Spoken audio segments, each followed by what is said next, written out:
කොලයකින් snack එකක් හදන්න. අපි මේකට ගන්නේ සුදු පාට කොලයක්. එක එක පළාත්වල කට්ටිය මේකට කියනවා බිත්තර කොල නැත්නම් පපඩම් කොල කියලා. ඉතින් අපි පැත්ත නම් ඒකට කියන්නේ බිත්තර කොල කියලා. මේක ඇත්තටම පඳුරක්. මේක ඇත්ත නම තමයි මුස්සැන්ද. සිංහල වෛද්‍ය ශාස්ත්‍රයේ මේකට කියනවා පෙල් බුත්සරණ කියලා.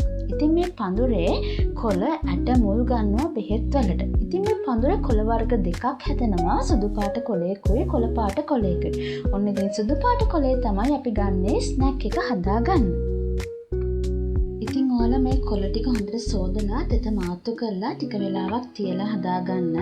දැන් අපිට මේක හදාගන්න ඕන වෙනවා පාන් පිටි, කහ කුඩුයි, මිරිස් කුඩුයි, ලුණුයි. ඉතින් මේක හොඳ තික් පේස්ට් එකක් විදිහට තමයි අපි හදාගන්න ඕනේ. ඉතින් වතුර දාලා හොඳ තික් පේස්ට් එකක් වෙනකන් අපි මේක මික්ස් කරගන්න ඕනේ.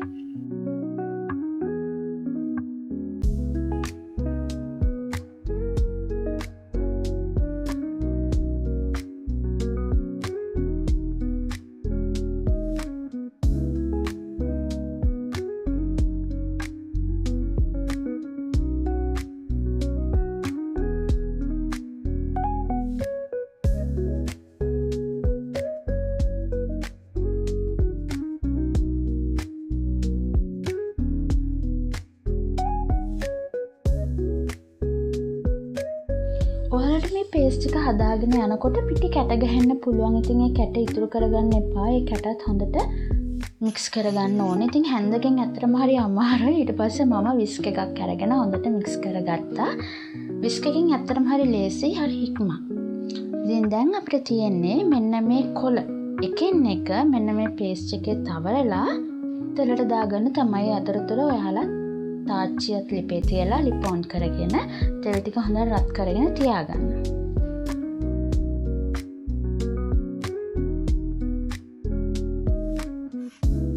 හරි, මම මේ දැන් කරන්නේ කොළ එකින් එක පේස්ට් එකට දාලා කොළේ හොඳටම මේ පේස්ට් එක තවර ගන්න එක. මේක ඇත්තටම හැන්දකින් කරන්න බෑ. ඒ නිසා අතින්ම කරන්න ඕනේ.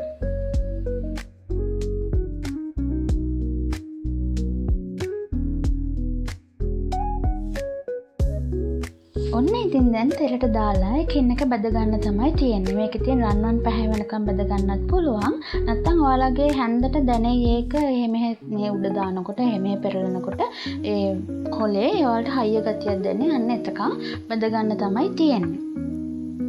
ඉතින් මේක ඔයාලට තේ වෙලාවට ගන්න පුළුවන්. මිරිස් කුඩු ටිකක් එහෙම උඩින් දාලා නැත්නම් බත් එක කන්නත් පුළුවන්. ගොඩක්ම රහයි. දැන් හදලා දැන් කන තරමට. ඔන්න ඉතින් මම බැදගෙන තියෙන අපේ බිත්තර කොළ ටික.